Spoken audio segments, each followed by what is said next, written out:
आज की इस वीडियो में हम बात करेंगे Uttar Pradesh higher education service commission advertisement 51 में जीके के आईसीटी सेक्शन की। आईसीटी बहुत इम्पॉर्टेंट टॉपिक है जीके के सेक्शन में और इससे 4 या 5 क्वेश्चंस हर बार पूछे जाते हैं। इसकी इम्पोर्टेंस आप इस चीज़ से समझ सकते हैं कि न्यू एजुकेशन पॉलिसी NEP 2020 में टेक्नोलॉजी पे और मेलिंग पे, इंटरनेट पे बहुत ज़्यादा जोर दिया गया है। आईसीटी से क्वेश्चंस NTA नेट JRF में भी क्वेश्चंस पूछे जाते हैं और यूपी असिस्टेंट प्रोफेसर में जीके सेक्शन में आईसीटी पूछी जाती है। इस आईसीटी में एक टॉपिक है जिसको कहा जाता है मेलिंग। मेल, मुझे लगता है आप इस दौर में हर कोई जानता है कि ईमेल क्या होता है, हर कोई इसका यूज़ करता है और हायर एजुकेशन में इसका यूज़ बढ़ता जा रहा है। इस पर ज़्यादा ध्यान दिया जा रहा है। ईमेल के कंपोनेंट्स के बारे में जानेंगे। आप लोगों ने देखा होगा कि ईमेल का जो एड्रेस लिखा जाता है, हम एक एग्जांपल की सहायता से समझने की कोशिश करते हैं। मान लीजिए ईमेल एड्रेस है किसी का राहुल 1996@gmail.com। उदाहरण के तौर पे ये किसी का ईमेल एड्रेस है। अब इसमें कौन कौन सी टेक्निकल चीज़ें हैं जो आपको याद रखनी है, जो एग्ज़ाम में पूछी जाती हैं।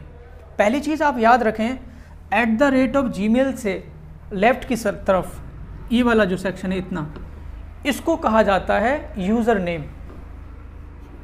इसको यूज़र नेम कहा जाता है। ये एग्ज़ाम में पूछा जाता है कि इसको क्या बोलते हैं, यूज़र नेम लिखा जाता है। दूसरा @gmail से राइट हैंड की साइड की तरफ @gmail.com, इसको कहा जाता है डोमेन नेम। डोमेन नेम अलग अलग हो सकते हैं कंपनी के हिसाब से। जैसे ये जो जीमेल हमने लिखा है ये गूगल मेल है, ये yahoo.com भी हो सकता है, @yahoo.com। ये हॉटमेल भी हो सकता है, @hotmail.com। ये अलग अलग सर्वर हैं जो आपको सर्विस प्रोवाइड कराते हैं।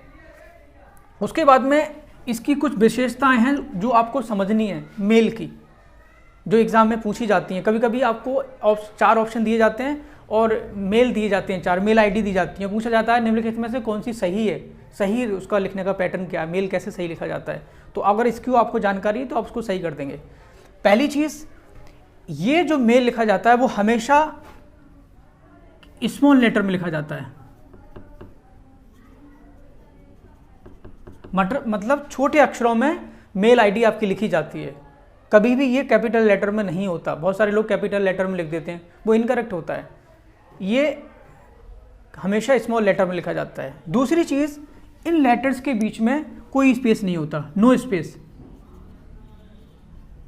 इनके बीच में कोई स्पेस नहीं पाया जाता, ये लगातार लिखे होते हैं और स्मॉल लेटर का इस्तेमाल किया जाता है। और ये जो डोमेन नेम, यूज़र नेम होता है, ये वाला, ये यूनिक होता है। ये दो कोई डिफरेंट ID हैं तो ये मैच नहीं कर सकती। दुनिया में अलग अलग लोगों की जो ईमेल ID होती है, सबका यूनिक एक दूसरे से अलग होना चाहिए, चाहे थोड़ा ही अंतर हो लेकिन होना चाहिए।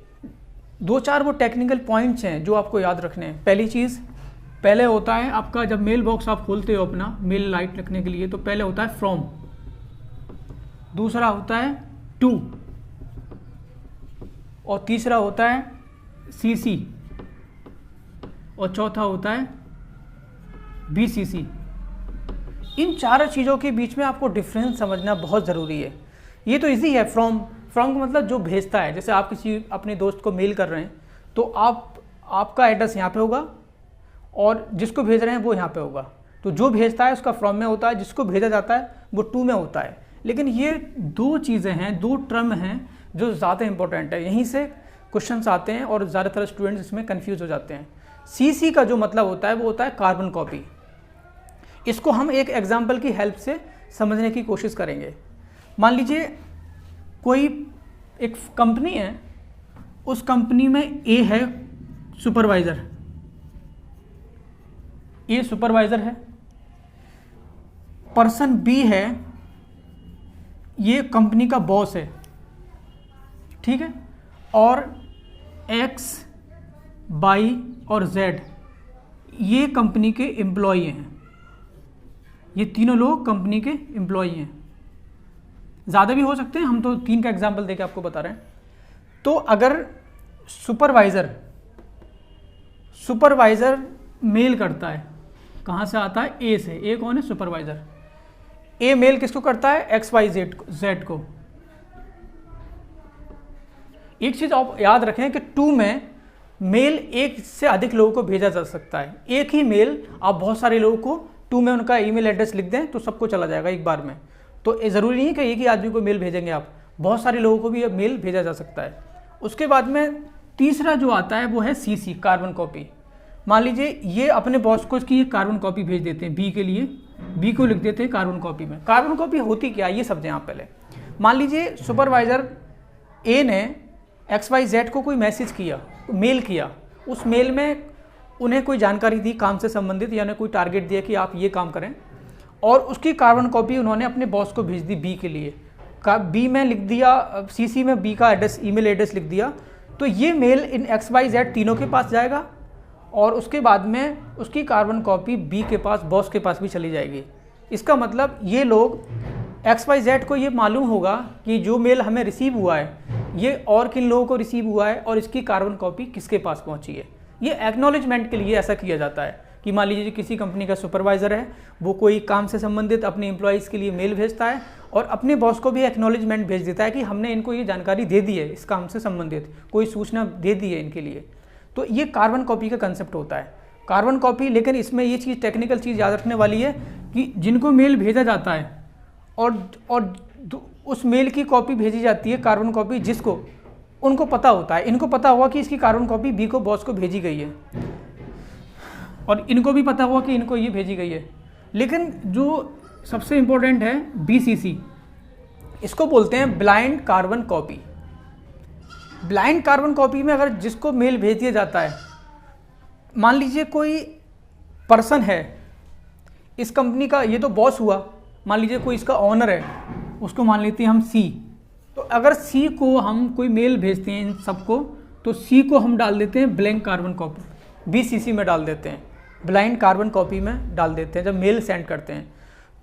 तो इस मेल की कॉपी इनके पास भी पहुंचेगी, C के पास ही कॉपी पहुंचेगी, और इनको नहीं पता होगा, ना पता होगा XYZ को, ना पता होगा B बॉस को जो CC में पड़ा हुआ है, इनको पता हुआ किस किस को ये कॉपी भेजी गई है। और ब्लाइंड कार्बन कॉपी का किसी को पता नहीं होता ये किसको भेजी गई है, ये गुप्त रहती है, इसका नाम ही इसलिए रखा गया है ब्लाइंड कार्बन कॉपी। तो मान लीजिए हमने 3 लोगों के लिए मैसेज, ए सुपरवाइज़र ने XYZ को मेल किया, इसकी कार्बन कॉपी बॉस को उन्होंने भेज दी। तो इन तीनों को भी मालूम है कि इस मेल की कार्बन कॉपी बॉस को पहुंची है, और बॉस को भी मालूम है कि इन तीनों के पास में ये मेल पहुंचा है। लेकिन अगर जिस पर्सन को हम BCC में डाल देते हैं, ब्लाइंड कार्बन कॉपी में डाल देते हैं, उसका किसी को नहीं पता होता, ना इसे पता होता है इन तीनों को, XYZ को, और ना बॉस को पता होगा कि इसकी कॉपी किस पे गई है। तो ब्लाइंड कार्बन कॉपी ऐसे केस में भेजी जाती है जिसकी आइडेंटिटी आपको छुपानी होती है, उसका नहीं पता होता किसी को, लेकिन उसको सबका पता होता है। जिसको ब्लाइंड कार्बन कॉपी सेंड की गई है उसको पता होगा कि इसकी कार्बन कॉपी B के पास गई है और XYZ के पास में मेल भेजा गया है, लेकिन इसका किसी को नहीं पता होगा, इसको कोई नहीं देख सकता, ये दोनों को देख सकता है। तो ये टेक्निकल चीज़ है जो आपको समझनी है। इस छोटी सी वीडियो में हमने 2-3 चीज़ें समझी। पहली हमने समझी कि मेल के कंपोनेंट क्या होते हैं, यूज़र नेम और डोमेन होता है, उसकी विशेषताएं क्या होती हैं, और मेलिंग जो हम करते हैं इसमें 4 पॉइंट होते हैं, फ्रॉम, टू, CC और BCC। इन चारों में अंतर क्या है उसको हमने समझा। तो मुझे उम्मीद है वीडियो आपको पसंद आई होगी। अगर वीडियो पसंद आई हो तो वीडियो को लाइक करें, चैनल को सब्सक्राइब करें, और मिलते हैं फिर किसी नई वीडियो में। तब तक के लिए थैंक यू।